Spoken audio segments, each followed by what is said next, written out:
Hi, this is Chris Walker. I had this $800 U8 Hisense running right next to a $1,600 Samsung QM8 yesterday.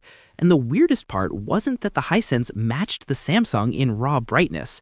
It's that it actually made the Samsung look a little washed out in game mode. I almost ignored this model entirely, and that would have been a massive mistake.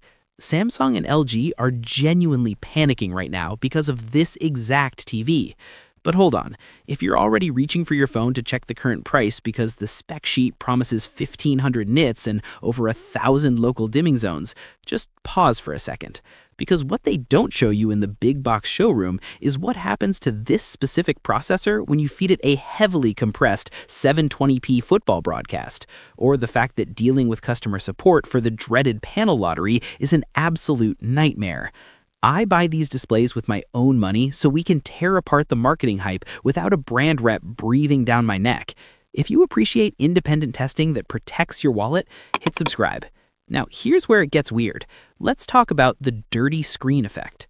Zoom out for a second and look at exactly how we got here. 5 years ago, if you wanted a television that could hit 1,000 nits of peak brightness without turning the shadows into a gray, washed-out mess, you were handing over at least $2,000 to Sony or Samsung. You were either buying an early-generation OLED and praying it didn't suffer from burn-in after a year of watching news channels, or you were buying a flagship QLED with a massive full-array local dimming backlight. That was just the toll you paid to cross the bridge into high-end HDR. But then the manufacturing side shifted.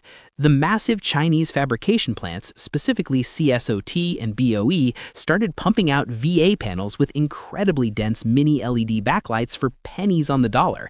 Suddenly, brands like Hisense and TCL could buy the exact same raw hardware that the premium guys were using, slap a plastic shell on it, and sell it for $800 at Best Buy.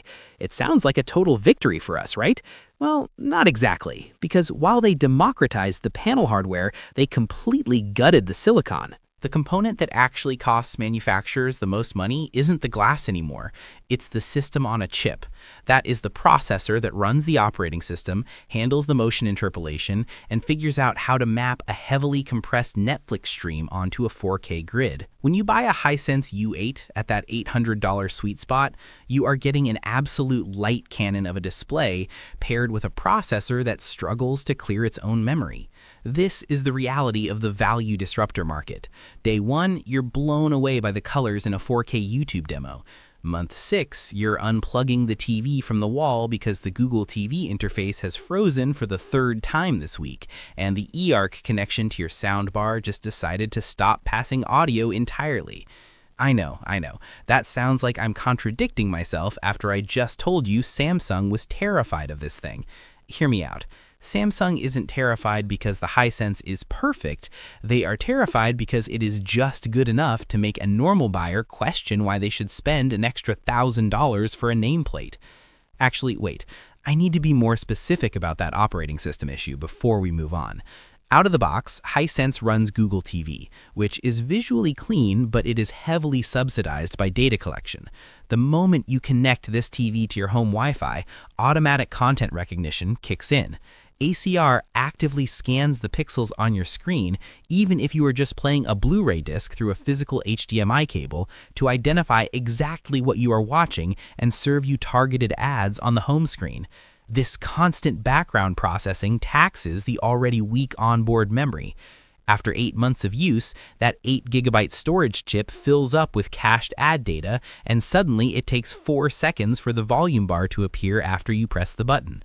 My advice? Buy a $130 Apple TV 4K, plug it into HDMI 1, and never connect the physical television to the internet. When I had the 65-inch U8 on my desk for 2 weeks, the thing that actually got to me wasn't the brightness. It is blindingly bright. Honestly, it pushes past 1,500 nits in a 10% window, which is bordering on painful if you're watching in a pitch-black room, but it makes daytime viewing with open blinds entirely viable at this price tier. But here's the catch that the spec sheet completely ignores. The local dimming algorithm is so aggressively tuned to turn off specific backlight zones and achieve perfect black levels that it routinely crushes fine shadow detail into oblivion. It's frustrating, and this is the part that genuinely frustrates me. Pushing that much light requires massive power, and power generates heat. After running a continuous loop of HDR test patterns for 45 minutes, the back plastic panel of the U8 chassis was physically hot to the touch. I'm talking over 105 degrees Fahrenheit near the central venting. If you flush mount this specific model inside a tight recessed wall cavity in your living room, you are going to trap that heat, bake the internal power supply, and degrade the quantum dot phosphor layer prematurely. That is exactly why so many of these high-output budget displays end up broken on Craigslist with dead mainboards after 36 months. The marketing materials never mention thermal management, but it dictates the lifespan of your purchase. The panel lottery is another massive unspoken tax on these budget disruptors. Because Hisense is aggressively hitting that $800 price point, their quality assurance tolerances at the factory are noticeably looser than LG's or Sony's. During my testing, I loaded up a standard 50% gray uniformity slide, which perfectly simulates what you see when a camera pans across a hockey rink or a football field. The screen looked like someone had dragged dirty fingers straight down the middle of the glass. This is the dirty screen effect, or DSE. If you primarily watch cable sports on Sunday, those static dark bands will drive you absolutely insane every time the quarterback throws a pass.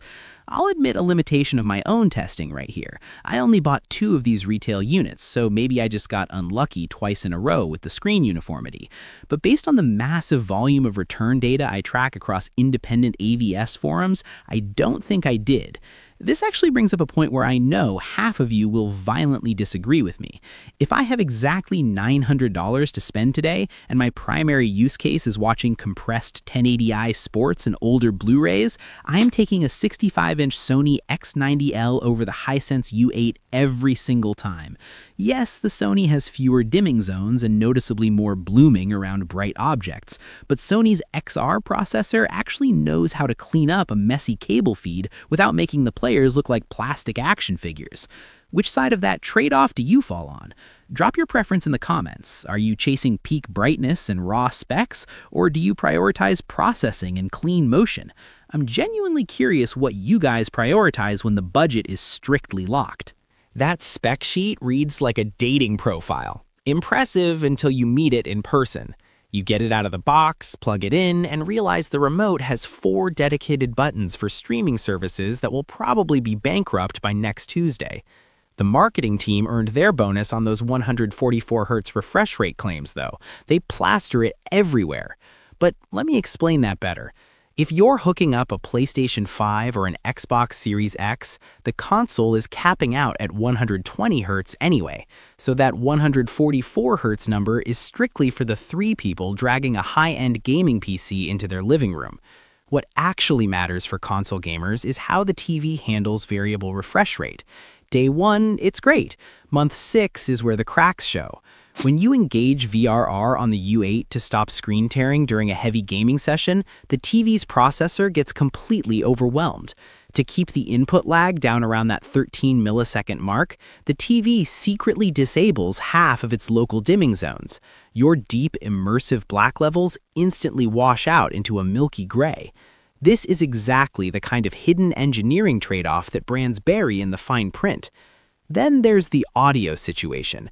I keep coming back to this, and I'm not sure why it bothers me so much, but brands continue to advertise these built-in 2.1.2 Dolby Atmos speaker systems on flat panels. Physics simply does not allow a half-inch thick plastic chassis to displace enough air to create meaningful bass. The U8 gets loud, sure, it hits 85 decibels without much distortion, but the dialogue clarity completely falls apart in busy action scenes because the rear-firing speakers are bouncing sound off your drywall before it ever reaches your ears. You are virtually required to spend another $300 on a dedicated soundbar, which immediately pushes that $800 bargain price over the $1,000 mark. If you factor in the external streaming box I mentioned earlier, your actual 5-year total cost of ownership is sitting right around $1,250. It is why I test this stuff the way I do, focusing on how the hardware actually behaves when you put it under real stress in a normal living room instead of a showroom. Before we move on to how this physically compares to its biggest rivals, let me know down below what specific monitor, soundbar, or appliance you want me to buy and tear apart next. I read every single one of those suggestions to figure out our testing schedule. But that's not even the part I wanted to discuss today. The real shocker comes when you put this Hisense U8 up against the TCL QM8 and try to figure out which one is actually telling the truth about their contrast ratios. Fast forward 6 months from your purchase date, you aren't watching pristine 4K demo reels of slow-motion honey dripping from a spoon. You are watching a terribly compressed Thursday night football stream on Amazon Prime, or maybe an old episode of The Office on Peacock.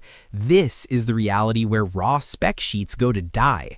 We need to measure how these displays handle the messy, imperfect content we actually consume daily. I lined up the Hisense U8 directly against its main rival, the TCL QM8, the processing-focused Sony X90L, and the entry-level LG B4 OLED. I wanted to see exactly where the money goes when you shift between these 4 radically different approaches to image processing. I tested the Hisense U8 side by side with the 65-inch TCL QM8, and within the first 10 minutes, a massive difference in firmware philosophy emerged. Both are Chinese-manufactured light cannons costing around $900, but they treat shadows completely differently. Remember what I said earlier about Hisense aggressively shutting off dimming zones and crushing dark details to prevent blooming? TCL takes the opposite route. The QM8 tries to preserve every single shadow detail, but their electro-optical transfer function, basically the internal instruction manual dictating how bright a specific pixel should be, is noticeably off. It routinely over-brightens midtones. A dark, moody cave scene suddenly looks like someone turned on a fluorescent floodlight just off camera. They both fail, just in opposite directions, which means you're forced to choose between losing details in the dark or watching a movie that looks artificially brightened, almost like a daytime soap opera, which completely ruins the cinematic intent of the director. Let's bring this back to your actual living room and look at the Sony X90L. This display currently sits around $1,200 for a 65-inch model, and on paper, it looks like a terrible deal. It uses a standard full-array local dimming backlight with under 100 zones, while the Hisense brags about having over 1,000. If you read the internet forums, people will tell you the Sony is obsolete. I spent way too long analyzing this exact matchup. My family has concerns about my sanity at this point. But when you feed both TVs a notoriously dark and heavily compressed broadcast, like the famous Long Night episode from Season 8 of Game of Thrones, the Sony completely destroys the Hisense in motion clarity and artifact reduction.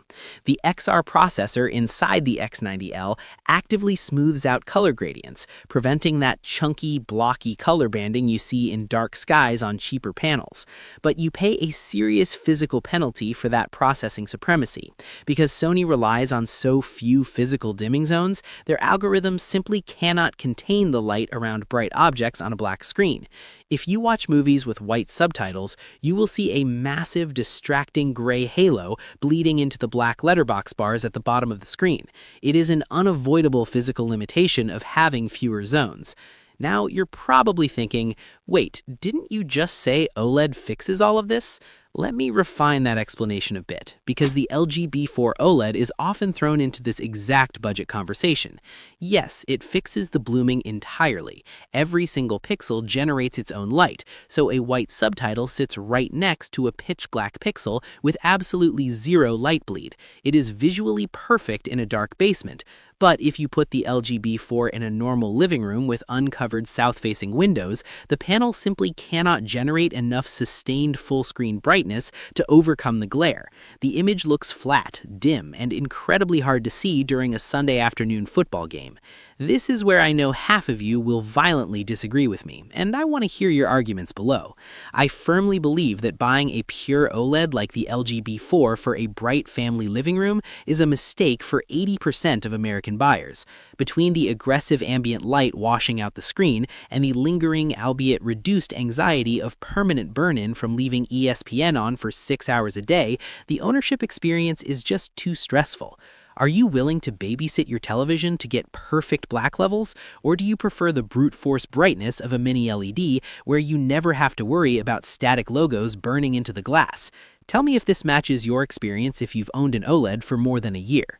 I almost didn't include this next part, but it actually matters more than I expected. Firmware updates and long-term stability.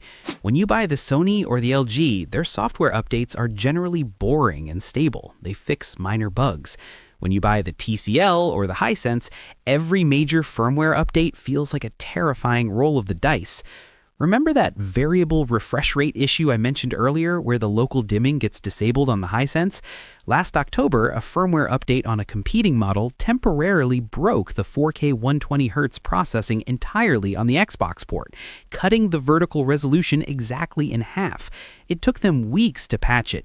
That is the hidden tax. You are the beta tester. You are buying hardware that is genuinely capable of incredible things, but the software team is constantly playing catch-up, trying to patch memory leaks and HDMI handshake failures long after your return window has closed. And here's another bizarre engineering quirk on the Hisense U8 that drives me absolutely up the wall. They advertise 2 HDMI 2.1 ports capable of handling high bandwidth 4K gaming. That is technically true, but they assigned the eARC audio return channel to one of those high bandwidth ports. So if you plug your brand new Dolby Atmos soundbar into the eARC port like you're supposed to, you just lost half of your gaming capacity. You now only have one port left for your PS5, meaning your Xbox Series X or gaming PC gets relegated to a slower 60Hz port. LG and Samsung figured out years ago to put the eARC on a separate lower bandwidth port. It's a tiny, maddening oversight that ruins the setup process for gamers with multiple consoles. We also need to address structural failure modes. When I track repair patterns over a 3-year span, these high-nit Chinese panels don't usually fail at the LED level, they fail at the T-Con board. The timing controller board gets subjected to massive sustained thermal loads because the chassis simply isn't thick enough to properly dissipate the heat generated by pushing 2,000 nits of brightness. If you're buying a TCL QM8 or a Hisense U8, I strongly advise plugging it into a dedicated high-joule surge protector, not a cheap power strip. Voltage fluctuations will fry these mainboards much faster than they will a Sony. These are the things you only discover when you actually try to live with these devices instead of just staring at them in a showroom. The marketing promises you the world for $800. The reality is a series of constant compromises. You sacrifice processing for brightness on the Hisense. You sacrifice color accuracy for shadow detail on the TCL. You sacrifice dimming zones and contrast for supreme processing on the Sony. And you sacrifice daytime usability and peace of mind for perfect blacks on the LG OLED. If you've made it this far, you realize there is no perfect television. There is only the right television for the specific room you are putting it in and the specific content you actually watch daily. Next, we need to completely organize this mess. I'm going to break down exactly which buyer profile fits which display, give you my definitive best overall and best value picks, and tell you exactly when you should walk away from this category entirely. Everything I just said, it almost doesn't matter because your physical living room layout makes the decision for you before you even walk into a Best Buy. If you have a massive open concept floor plan with huge uncovered windows, you are the exact buyer the TCL QM8 and Hisense U8 were engineered for. I'll give them credit for this one thing though. When that afternoon sun hits the glass directly at 3 p.m., an entry-level OLED becomes a 65-inch mirror reflecting your coffee table right back at you. The Hisense U8, at roughly $900, simply blasts through that glare with brute force, maintaining over 1,000 nits of sustained full-screen brightness. It is visually violent, but it works. Now you're probably thinking, wait, didn't you just spend the last 20 minutes tearing apart their software and local dimming algorithms? I did, and I stand by all of it. Because if you control the light in your room, those exact flaws become glaringly obvious the second you turn on a moody Netflix thriller. The Hisense is the ultimate college football party television for a bright Sunday afternoon, but it is a deeply compromised home theater display. When I tested the Sony X90L side by side with the Hisense in my own basement for 3 straight weeks, the hardware numbers actually showed a massive deficit for Sony. The X90L maxed out around 1200 nits. The Hisense easily cleared 1500. But within the first 10 minutes of watching a notoriously dark sequence, specifically the opening rain scene of The Batman, the Sony felt like a premium product, while the Hisense felt like a very bright, over-sharpened computer monitor. I stopped looking for panel uniformity flaws on the Sony and just watched the movie. Sony's XR processor understands what a film grain structure is supposed to look like, leaving it intact instead of smoothing it out into a blurry, plasticky mess. It just is. This brings up a massive split in how people spend their money, and I want you to vote down in the comments to settle this. The 65-inch Sony X90L costs about $300 more than the Hisense U8. You're paying a premium purely for the invisible brain inside the television while actively sacrificing peak brightness and accepting a bit more light blooming around subtitles. Is superior motion processing and upscaling worth a 25% price hike? Or do you take the raw hardware power of the Hisense and live with the software quirks? Tell me where you land. I read every single comment to figure out where the community's head is at. Actually, let me revise that slightly before I hand out the final awards. If we strictly look at the math, the best value award has to go to the Hisense U8. Getting full-array mini-LED technology with 144Hz panel support for under $900 is mathematically absurd. But you have to buy it knowing exactly how to bypass its engineering traps. Remember that infuriating eARC port issue I mentioned earlier where Hisense forces you to choose between your Dolby Atmos soundbar and your Xbox Series X? You bypass that by running your consoles directly through a dedicated AV receiver, or you just accept playing your secondary console at 60 Hz. If you know the limitations, you can exploit the value. My best overall pick, the display that I would confidently buy for my own parents without worrying about receiving a panicked tech support phone call during Thanksgiving, is the Sony X90L. I spent way too long trying to find a fatal flaw in the Sony, and the worst thing I can say is that the plastic legs feel incredibly cheap.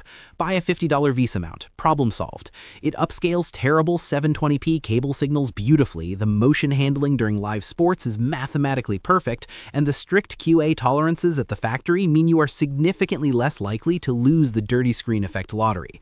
Okay, let's bring this back to your actual wallet and the truth about this entire industry. You might overpay. You might get the wrong panel technology for your room. But the absolute worst thing you can do is buy a display based on the operating system sticker printed on the cardboard box. Day 1, it flies. Year 3, it dies. Every single native smart TV interface, whether it's Google TV, Roku, or Tizen, will inevitably degrade into a sluggish, ad-filled, memory-leaking nightmare within 36 months. Do not factor the smart interface into your purchasing decision. The truth bomb here is simple. Assume the internal brain of your new TV has an expiration date. Your $899 television practically requires a $130 Apple TV 4K or an NVIDIA Shield to actually feel like a premium device over a 5-year lifespan. Buy the display for its physical glass panel, its local dimming algorithm, and its physical port layout. Buy a dedicated external streaming box to handle the software and the Wi-Fi. That completely isolates you from a manufacturer deciding to push a forced firmware update in 2028 that bricks your home screen with unskippable video advertisements. If you're ready to pull the trigger and upgrade your living room, I've put links to the specific vetted models in the description below. These aren't the gray market variants or last year's hardware disguised with a slightly altered serial number to trick you. They point directly to the safe retail versions we physically verified, specifically the exact US market VA panel units that completely bypass the terrible wide-angle IPS panel downgrade that some retailers try to sneak into the lower size tiers. Using those links helps fund the channel so we can buy the next batch of hardware with our own money without ever taking brand sponsorships or script approvals. You don't have to buy a $2,000 flagship to get an incredible cinematic experience anymore. The gap between the mid-range and the ultra-premium has never been tighter in the history of consumer displays. But the brands know that, and they are intentionally hiding their aggressive cost-cutting measures in the silicon, the quality control, and the software updates, hoping you are too blinded by the massive peak brightness numbers on the box to notice the stuttering motion and the crushed shadow details. Do the research. Measure your room's actual ambient lighting. Protect your budget. Drop your setup in the comments. I'm genuinely curious what you're running right now and if it's surviving the test of time. I'll see you in the next one.